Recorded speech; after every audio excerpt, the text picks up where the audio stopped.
আর আমার রুম? প্রশ্ন করে মিতা। মিতার কথা শুনে স্থির হয়ে রইল অরিয়ন। আমার রুমে কখন থেকে ফিরতে? এখানে কি সমস্যা? মিতার কথা শেষ হওয়ার আগেই বলে অরিয়ন। মানে এখানে থাকলে কি সমস্যা? ওই রুমে কি আছে? ওই রুমে এমন কি আছে যে তুই এখানে পাচ্ছিস না বা করতে পারছিস না? সন্দেহের নজরে মিতার দিকে তাকিয়ে প্রশ্ন করে অরিয়ন। তেমন কোনো কারণ? কারণটা কি আরিয়ান? দাঁতে দাঁত চেপে প্রশ্ন করে অরিয়ন। কি? আরিয়ান কোথা থেকে আসলো এই কথা বুঝতে না পেরে অবাক হয়ে প্রশ্ন করে মিতা। আরিয়ানের রুম তো রুমের কাছাকাছি, সেটাই কি কারণ? মিতার দিকে তাকিয়ে রাগান্বিত কণ্ঠে বলে অরিয়ন। না, তেমন কিছুই না। সাথে সাথে জবাব দেয় মিতা। মিতার উত্তর শুনে কিছুটা রাগ কমে অরিয়নের। তাহলে এখানে থাকতে চাচ্ছিস না কেন? মিতার চুল কানের পেছনে গুজে দিতে দিতে বলে অরিয়ন। জবাব দেয় মিতা। মিতা কিভাবে অরিয়নকে বোঝাবে যে এই রুমে দম বন্ধ হয়ে আসছে মিতার? প্রতি মিনিটে মনে হচ্ছে অন্য কারো জায়গায় নিজের সংসার সাজানোর চেষ্টা করছে মিতা। এই রুমের সবকিছু যেন বারবার মনে করিয়ে দিচ্ছে এই রুম আফরিনের, অরিয়নের মন আফরিনের, অরিয়ন আফরিনের। এখানে থাকতে হবে তোকে। অরিয়নের কথার ঘোর কাটে মিতার। মিতার কাছাকাছি আসা অরিয়ন এক দৃষ্টিতে তাকিয়ে আছে মিতার দিকে। কানের পাশে থাকা হাত নিজে নিজেই চলে আসে মিতার ঠোঁটের কাছে। হাতের বুড়ো আঙুল দিয়ে মিতার নিজের ঠোঁট স্পর্শ করে অরিয়ন। নিজের ঠোঁট মিতার ঠোঁটের কাছাকাছি নিতেই মুখ সরিয়ে নেয় মিতা। অরিয়ন দ্রুত স্বরে একটু দূরে গিয়ে দাঁড়ায়। আমি অফিস যাচ্ছি, টাইম মতো খাবার আর ওষুধ খেয়ে নিস। মিতার দিকে না তাকিয়েই বলে অরিয়ন। সায় মিলে মিতা। অরিয়ন আর কোনো কথা না বলে একবার আর চোখে মিতার দিকে তাকিয়েই রুম থেকে বেরিয়ে যায়। বিকেল 4টা। রুমে বসে মোবাইলে গেম খেলছে মিতা। একা একা যেন নিজের সময় কাটে না মিতার। যদিও একটু আগে বন্ধুদের সবার সাথে ভিডিও কলে কথা বলেছে মিতা। আগামীকাল সবাই আসবে মিতাকে দেখতে। মায়া চৌধুরী দুপুরে মিতাকে খাবার আর ওষুধ খাইয়ে গেছে। একটা মানুষের কতক্ষণ ঘুমোতে পারে তা মিতা জানে না। এত ঘুমোতে ঘুমোতে এখন আর ঘুমের ছিটেফোঁটাও নেই মিতার চোখে। তাই তো সময় কাটাতে গেম খেলছে মিতা। মিতা? দরজায় কড়া নাড়ার সাথে সাথে শায়লার কণ্ঠ শুনতে পায় মিতা। জি শায়লা আপু। বিছানা থেকেই চেঁচিয়ে বলে শায়লা। ঘুমিয়ে না থাকলে রুমে আসছি। ঘুমাইনি আপু, আসতে পারো। জবাব দেয় মিতা। মিতা জবাব দিতেই দরজা খুলে ভিতরে আসে শায়লা। দরজার সামনে দাঁড়ায় শায়লা। ওড়না নিয়ে নাও, দুজন লোক আসছে রুমে। ওকে। শায়লার কথা শুনে মোবাইল রেখে গায়ে ওড়না নেয় মিতা। আবারও মোবাইল নিয়ে গেম খেলতে ব্যস্ত হয়ে পড়ে। আপনারা আসতে পারেন, শায়লা বলে। একটু পরেই দুজন রুমে এসে প্রবেশ করে। মিতা সেদিকে নজর না দিয়ে গেম খেলতে ব্যস্ত হয়ে পড়ে। গেম খেলতে খেলতে বোর হয়ে যাচ্ছে মিতা। মোবাইল রাখতে নিলেই বড় বড় চোখ করে তাকিয়ে থাকে লোক দুটোর দিকে। তাড়াতাড়ি করে বিছানা থেকে নেমে আসে মিতা। দু কদমে চলে যায় শায়লার কাছে।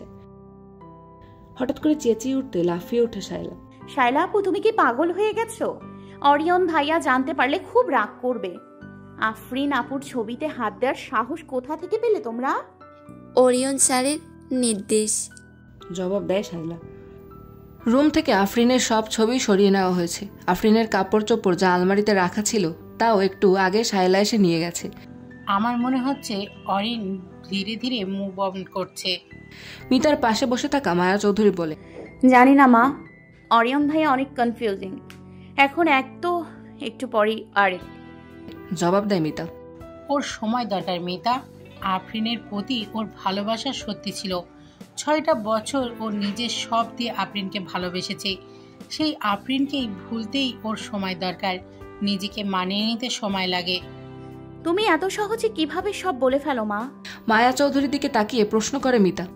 সহজে সব বলে ফেলতে পারি কারণ কথাগুলো সত্যি। আর তুইও এত দ্বিধাবোধ করিস না।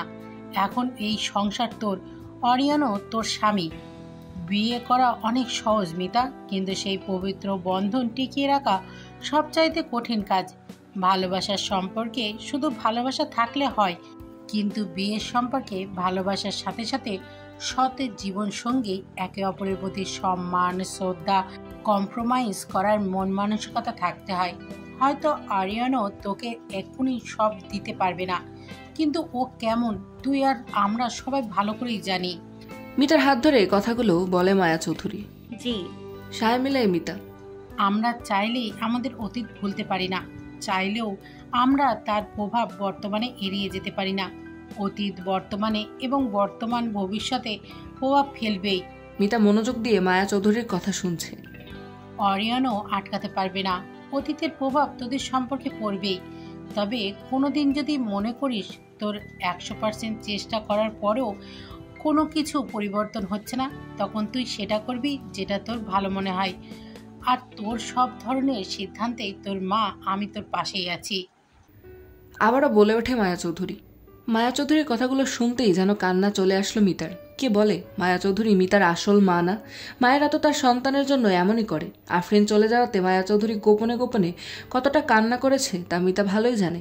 আফরিনের প্রতি তার ভালোবাসা আর মিতার প্রতি তার ভালোবাসায় কোনোদিন পার্থক্য দেখেনি মিতা। জড়িয়ে ধরে মায়া চৌধুরীকে।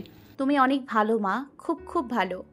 জড়িয়ে ধরা মিতা মায়া চৌধুরীর কাঁধে মাথা রেখে কাঁদতে কাঁদতে বলে, কান্না করিস কেন বোকামে, থাম।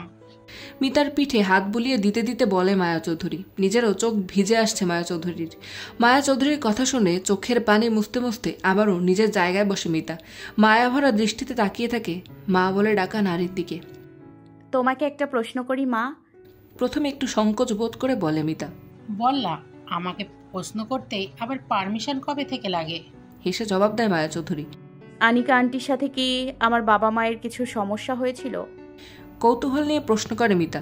মিতার কথা শুনতেই যেন মুখটা ফ্যাকাশে হয়ে গেল মায়া চৌধুরীর। অপ্রস্তুত হয়ে পড়ল ক্ষণিকেই। এরকম কথা কেন বলছিস? একটু আমতা আমতা করে বলে মায়া চৌধুরী। কারণ উনি আমাকে সহ্য করতে পারে না মা। ঘৃণা নিয়ে কথা বলে আমার সাথে, যা আমি এখন সবই বুঝতে পারছি। আসলে আসলে আফরিনকে খুব ভালোবাসতো তো, তাই। এখন আফরিন নেই আর তুই আফরিনের জায়গায় আছিস, তাই হয়তো মেনে নিতে পারছে না উনি। মিতার নজর এড়িয়ে বলে মায়া চৌধুরী। কিন্তু আপু চলে যাওয়ার আগেও এরকম ছিল উনি। মায়া চৌধুরী মুখের দিকে তাকিয়ে বলে মিতা। তুই যেমন ভাবছিস তেমন কিছু না, আনিকা আপা একটু ওই রকমই, এই আর কি। কথাটা বলেই বিছানা থেকে উঠে দাঁড়ায় মায়া চৌধুরী। অরিয়ন চলে যাওয়ার সময় হয়ে গেছে, আমি যাচ্ছি। ওকে, জবাব দেয় মিতা। এক দৃষ্টিতে মায়া চৌধুরী চলে যাওয়া দেখতে থাকলো মিতা। কথাটা উঠতেই কেমন যেন চেহারার রং বদলে গিয়েছিল মায়া চৌধুরীর। মিতা সবটাই খেয়াল করেছে। মায়া চৌধুরী কখন মিথ্যে বলেছে আর কখন সত্যি তা বোঝার মতো ক্ষমতা আছে মিতার। সত্য উন্মোচন হবেই, বিড়বিড় করে বলে মিতা। বেডের সাথে হেলান দিয়ে গল্পের বই পড়ছে মিতা। রাত প্রায় 11টা হয়েছে, তাও ঘুম নেই মিতার চোখে। গেম খেলতে খেলতে বোর হয়ে এবার গল্পের বই তুলে নিয়েছে মিতা। মানুষ বলে বই ধরলেই নাকি ঘুম আসে, কিন্তু মিতার চোখে ঘুমের চিহ্নও নেই। বুদ্ধু, সেটা টেক্সট বই, গল্পের বই না। নিজেই নিজেকে উত্তর দেয় মিতা। দরজা খুলে রুমে প্রবেশ করে অরিয়ন। কানের কাছে মোবাইল ধরা, কোট পরা শার্টের বাটন খোলা। যাই হয়ে যাক, এই প্রজেক্ট আমাদের পেতে হবে। তুমি কোম্পানির শেয়ার হোল্ডারদের সাথে মিটিং ঠিক করো আমার। মোবাইলে কথা বলতে বলতে সোফার সামনে এসে দাঁড়ায় অরিয়ন। কোট সোফার উপর রেখে মিতার দিকে তাকায়। মিতা অরিয়ন কি করছে তা দেখার জন্য অরিয়নের দিকে তাকায়। হ্যাঁ ঠিক আছে, তাহলে মিটিং ফিক্স করে আমাকে জানাও। আর আরসি কোম্পানির সম্পর্কে যে খবর নিতে বলেছিলাম তা নিয়েছো? মিতার দিকে তাকিয়ে হাত দিয়ে ইশারা করে বোঝায় খাবার খেয়েছে কিনা। মিতাও মাথা নাড়িয়ে বোঝায় খেয়েছে। ওকে বলে কল কাটে অরিয়ন। ওষুধ খেয়েছিস? হ্যাঁ। মিতার উত্তর শুনে ওয়াশরুমে ফ্রেশ হতে চলে যায় অরিয়ন। একটু পরেই রুমে খাবার নিয়ে আসে শায়লা। এখানে খাবার আনলেছে? প্রশ্ন করে মিতা। ও। শায়লা যাওয়ার কিছুক্ষণ পরেই ওয়াশরুম থেকে বেরিয়ে আসে অরিয়ন। ড্রেস চেঞ্জ করে টি শার্ট আর ট্রাউজার পরে টেবিলে বসে খাবার খাওয়া শুরু করে অরিয়ন। মিতাও নিজের বইয়ের দিকে মনোযোগ দেয়। মিতার মনোযোগ ভাঙে বইয়ের উপর কারো ছায়া পড়াতে। চোখ তুলে তাকাতেই দেখতে পায় অরিয়ন দাঁড়িয়ে আছে। এটা ওদিকে যা, আমি বসবো। অরিয়নের কথা শুনেই মিতা সরে বসে। মিতা সরে বসতেই অরিয়ন খাটে উঠে বসে। কি করছো? হঠাৎ করে অরিয়ন মিতার পিছনে যেতেই প্রশ্ন করে মিতা। অরিয়ন মিতার কথায় কোনো উত্তর দিল না। মিতার পিছনে গিয়ে বসে পড়ে। নিজের দুহাত দিয়ে মিতার কোমর ধরে। অরিয়ন ভাই, কি করছো তুমি? ভাইয়া বলতে গিয়েও বলল না মিতা। অরিয়নের থেকে দূরে সরার চেষ্টা করতে করতে বলে, চুপ করে বসে থাক। মিতার কোমর শক্ত করে ধরে বলে অরিয়ন। মিতা নিজের জায়গায় চুপ করে বসে রইল। নার্ভাসনেস যেন 1000 গুণ বেড়ে গেছে মিতার। হার্টবিট বেড়ে যাচ্ছে ক্রমাগত। হঠাৎ করে অরিয়নের এত কাছাকাছি আসার কারণ বুঝতে পারছে না মিতা। মিতার সব প্রশ্নের উত্তর মিলল যখন অরিয়ন মিতার চুলের খোপা খুলে দিল। চুলের মধ্যে নিজের হাত গুজিয়ে দেয় অরিয়ন। চুলের এই অবস্থা কেন? সারাদিন চুল বাঁধার সময় হয়নি? নিজের নাক মিতার চুলের মধ্যে গুজে দিয়ে বলে অরিয়ন। অরিয়ন মিতার চুল থেকে ঘ্রাণ নিতে ব্যস্ত। মিতাকে দেখতেই কেন যেন প্যারিসে মিতার কাছ থেকে সেই ঘ্রাণটা পেয়েছিল, সেই ঘ্রাণটার তীব্র আকাঙ্ক্ষা জাগলো অরিয়নের। বড় করে নিঃশ্বাস নিতেই পরিচিত সেই ঘ্রাণটা পেল অরিয়ন। মুখে ফুটে উঠল আলতায় হাসি। চুল থেকে মুখ উঠিয়েই চিরুনি নেয় অরিয়ন। মিতা মাথায় চিরুনি অনুভব করতেই অবাক হয়ে যায়। কি হচ্ছে অরিয়নের? হঠাৎ করে এত এত যত্ন, এত আদর, কি জন্য তা বুঝতে পারছে না মিতা। কি করছো তুমি? কনফিউজ হয়ে মিতা প্রশ্ন করে। চুল আঁচড়িয়ে দিচ্ছে, দেখতে পাচ্ছিস না? এত সুন্দর চুলগুলো এরকম বাতরের মতো করে রাখিস কেন? চুল আঁচড়াতে আঁচড়াতে বলে অরিয়ন। তুমি কি ঠিক আছো? মানে? চিরুনি রেখে আবারও চুলে হাত দিতে দিতে বলে অরিয়ন। মানে কেমন যেন অন্যরকম লাগছে তোমাকে। তাই নাকি? মিতার চুলে বেনি করতে করতে বলে অরিয়ন। হ্যাঁ তাই। আর ছবিটা তুমি সরাতে বলেছো? আমতামতা করে প্রশ্ন করে মিতা। মিতার কথা শুনে অরিয়নের হাত স্থির হয়ে রইল মিতার চুলে। হ্যাঁ। আবারও বেনি করতে করতে জবাব দেয় অরিয়ন। কেন? কারণ ছবিটা তোকে অস্বস্তি অনুভব করাচ্ছিল। অনায়াসে বলে ফেলে অরিয়ন। তাতে তোমার কি? নিজের হাত শক্ত করে মুঠ করে রেখে প্রশ্ন করে মিতা। এই প্রশ্নের উত্তর কি হবে তা মিতা জানে না, বা হয়তো জানে, তাও যেন জিজ্ঞেস করতে মন চাইল। অরিয়ন মিতার চুলে বেনি করা শেষ করে মিতার বাহু ধরে নিজের দিকে ফেরে।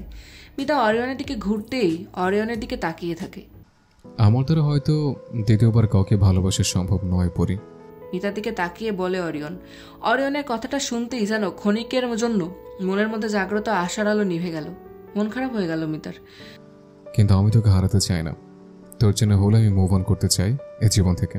আমি চাই আমরা দুজন একবার একটা সুযোগ দিই আমাদের এই সম্পর্ককে, যেখানে আমি চেষ্টা করব আবারও ভালোবাসার, তোর প্রতি লয়াল থাকার, তোকে স্ত্রী হিসেবে প্রাপ্য অধিকার ও সম্মান দেওয়ার বিনিময়ে। মিতার দুহাত ধরে কথাগুলো বলে একটু থামে অরিয়ন। বিনিময়ে তুই শুধু আমার হয়ে থাকবে, আমাকে কখনো ছেড়ে যাবে না।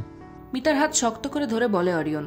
গত কয়েক মাসে মিতার প্রতি অরিয়নের যে দৃষ্টিভঙ্গি বদলেছে তা ভালোই বুঝতে পেরেছে অরিয়ন। হয়তো তা ভালোবাসা না, হয়তো এই অনুভূতি মিতা বা অরিয়ন কারোর জন্যই ভালো না, তবু মিতাকে ছাড়ার কথা বা মিতা অন্য কারোর সাথে ভাবতেই যেন মাথা খারাপ হয়ে যায় অরিয়নের। ইচ্ছে করে সবকিছুতে আগুন ধরিয়ে দিতে। এতদিন এই অনুভূতি এড়িয়ে যাওয়ার অনেক চেষ্টা করেছে অরিয়ন, কিন্তু সেদিন আবরারের কথা শোনার পর থেকে কেন যেন মিতাকে হারানোর ভয় পাগল করে দিচ্ছে অরিয়নকে। তাই মিতাকে নিজের অনুভূতির কথা বলতে রাজি হয়ে যায়। অরিয়নের সামনে বসে থাকা মিতা চুপ করে অরিয়নের কথাগুলো শুনল। অরিয়নের চোখের দিকে তাকিয়ে কোনো ছলনা বা মিথ্যার চিহ্ন খুঁজতে লাগলো, কিন্তু পেল না। পেল শুধু সত্যতা। অরিয়নের মনে যা আছে তাই যেন চোখে প্রকাশ পাচ্ছে। এসব কিছু শুনে হয়তো খুশিতে লাফাতো মিতা, কিন্তু একটা কথাই এই খুশি আটকে রেখেছে। আমার দ্বারা হয়তো দ্বিতীয়বার কাউকে ভালোবাসা সম্ভব নয়। ভালোবাসতে না পারলে কিভাবে মিতা যে সবকিছুর সাথে ভালোবাসাটাও চায়। তুমি কি কখনোই ভালোবাসবে না? প্রশ্ন করে Mita. I can try to, কিন্তু তোকে আমি এমনটা কখনো ফিল করাবো না যে তুই সুযোগটা দিয়ে কোনো ভুল সিদ্ধান্ত নিয়েছিস। সুযোগ দিবি তুই? মিতার দিকে এগিয়ে এসে বলে অরিয়ন। অরিয়নের চোখে কেমন যেন ডেসপারেশন প্রকাশ পাচ্ছে, সাথে প্রকাশ পাচ্ছে আশার আলো। আমার একটু সময় চাই ভাবতে। অরিয়নের হাত থেকে নিজের হাত সরিয়ে বলে মিতা। কতক্ষণ? 5 মিনিট? 10 মিনিট? অরিয়নের চোখ থেকে যেন আশার আলো পুরোটাই চলে গেছে। ডেসপারেশন ক্রমাগত বৃদ্ধি পাচ্ছে। Seriously 10-15 minute? অবাক হয়ে বলে মিতা। তাহলে কতক্ষণ সময় চাস তুই? 1 ঘন্টা? অধৈর্য হয়ে বলে অরিয়ন। কম করে হলেও 2-3 দিন আমার ভাবতে হবে। ফাক নো, একদিনের বেশি আমি সময় দিতে পারবো না। মিতার গাল ধরে বলে অরিয়ন। কেন? একদিনের বেশি সময় দিলে কি হবে? হঠাৎ করে অরিয়নের বিহেভিয়ারে এমন চেঞ্জ দেখে যেন কিছুই বুঝতে পারছে না মিতা, তাই প্রশ্ন করে। তুই দেখতে পাচ্ছিস না আমার মধ্যে অস্থিরতা কাজ করছে? তোর ডিসিশন না জানা পর্যন্ত আমি স্বস্তি পাবো না, আর আমার মনে হচ্ছে এভাবে আমি বেশিক্ষণ ধৈর্য ধরে থাকতে পারবো না। তাই যা জানানোর কালকের মধ্যেই জানা। মিতার কপালের সাথে কপাল লাগিয়ে বলে অরিয়ন। ওকে। তবে?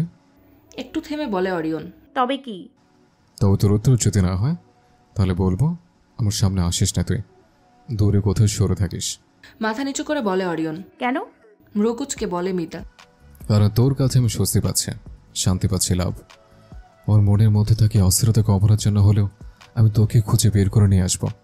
কথাটা বলে একটু থামে অরিয়ন, চোখ তুলে তাকায় মিতার দিকে। তোর চোখে হয়তো আমি দ্য গ্রেট অরিয়ন, কিন্তু আমি জানি সত্যিকারের আমি একটা মনস্টার থেকেও খারাপ। অনায়াসে কথাটা বলে ফেলে অরিয়ন, যেন মিতার কাছে ভয় দেখানোর মতো কিছুই বলেনি অরিয়ন।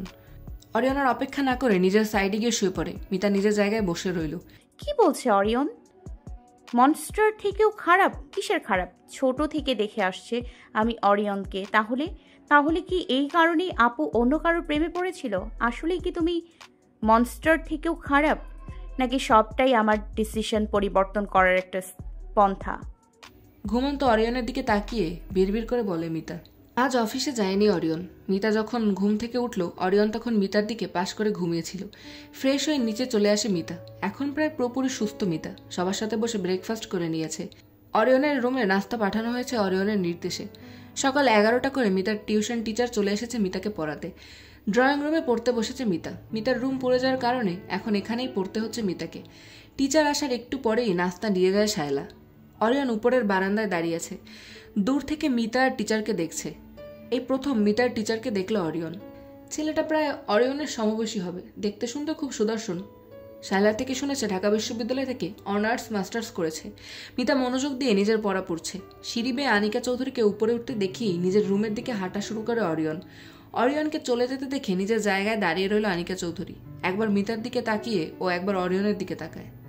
প্রায় 12:30 করে মিতার পড়া শেষ হয়। পড়া শেষ হতেই তাড়াতাড়ি করে নিজের রুমের দিকে হাঁটা শুরু করে মিতা। বিকেলে বন্ধুরা আসবে, তাই গোসল খাওয়া দাওয়ার পর্ব আগে থেকেই শেষ করতে হবে। রুমের দরজা খুলতেই কাশতে শুরু করে মিতা। পুরো ঘর ধোয়া দিয়ে ভরে গেছে। ঘোলাটে দেখাচ্ছে রুমের সবকিছু। রুমের ব্যালকনির দরজার কাছে দাঁড়িয়ে আছে অরিয়ন। পেছন থেকে অরিয়নের চেহারা দেখতে না পারলেও মিতা ঠিকই বুঝতে পারছে অরিয়ন স্মোকিং করছে। কতগুলো সিগারেট খেয়েছো এত ধোয়া? মনে মনে বলে মিতা। মিতার কাশি শুনতেই মিতার দিকে ফিরে তাকায় অরিয়ন। দরজার কাছে দাঁড়িয়ে আছে মিতা। ওড়না দিয়ে নাক ঢেকে রেখেছে। চোখের পলক ফেলছে বারবার। অরিয়ন হেঁটে গিয়ে রুমের ফ্যান অন করে দেয়। কিছুক্ষণের মধ্যেই রুমের ধোয়ার পরিমাণ কমে আসে। অরিয়ন মিতার দিকে তাকিয়ে থেকেই খাটের উপরে গিয়ে বসে। হাতে থাকা সিগারেট ঠোঁটে নিয়ে টানতে থাকে। মিতা কোনো কথা না বলে আলমারি থেকে নিজের কাপড় বের করে গোসল করতে চলে যায়। গোসল করে মিতা যখন ওয়াশরুম থেকে বের হলো, অরিয়ন খাটের উপর একইভাবে বসে আছে। হাতে তখনও সিগারেট। একটু আগেই নিয়েছে দেখেই বোঝা যাচ্ছে। অরিয়ন সিগারেট খেত তা সন্দেহ করেছিল মিতা, কিন্তু এত বেশি পরিমাণে খায় তা ভাবতেও পারেনি মিতা। ড্রেসিং টেবিল থেকে লোশন নিয়ে হাতে মাখতে থাকে মিতা। পরি, হঠাৎ করে ডাক দেয় অরিয়ন। অরিয়নের দিকে ফিরে তাকায় মিতা। সিগারেট হাতে মিতার দিকে তাকিয়ে আছে অরিয়ন। এদিকে আয়। সিগারেট দু ঠোঁটের মাঝখানে নিয়ে বলে অরিয়ন। মিতা বড় করে শ্বাস নেয়। সিগারেটের গন্ধে মাথা ধরেছে মিতার। অরিয়নের কাছাকাছি গেলে এই গন্ধ যে আরো মাথা ব্যথা বাড়িয়ে দেবে তা ভালো করে জানে মিতা। কিছুটা দম বন্ধ করেই অরিয়নের সামনে গিয়ে দাঁড়ায়। আরো কাছে আয়। এখানে থেকেই বলো, গন্ধে অস্থির লাগছে আমার। জবাব দেয় মিতা। মিতার কথা শোনা মাত্রই সিগারেট ছুঁড়ে ফেলে দেয় অরিয়ন। কোথায় গিয়ে পড়লো সেদিকে তাকিয়ে রইল মিতা। ব্যালকনিতে গিয়ে পড়েছে। এখন তো আসতে সমস্যা নেই। মিতার দিকে তাকিয়ে বলে অরিয়ন। ধীরে ধীরে হেঁটে অরিয়নের সামনে গিয়ে দাঁড়ায় মিতা। অরিয়ন নিজের দুহাত দিয়ে মিতার দুহাতের কবজি ধরে নিজের একদম কাছাকাছি নিয়ে আসে। ডিসিশন কে নেবে, কিছু ভেবেছিস? মিতার দুহাত নিজের ঠোঁটের কাছে এনে তালুতে চুমু দিয়ে বলে অরিয়ন। মাথা নাড়িয়ে না বলে মিতা। মিতার মুখ দিয়ে যেন কথা আসছে না। প্রতিদিন অরিয়নের এক এক রূপ মিতার সামনে আসছে। অবাক দৃষ্টিতে শুধু অরিয়নের দিকে তাকিয়ে রইল মিতা।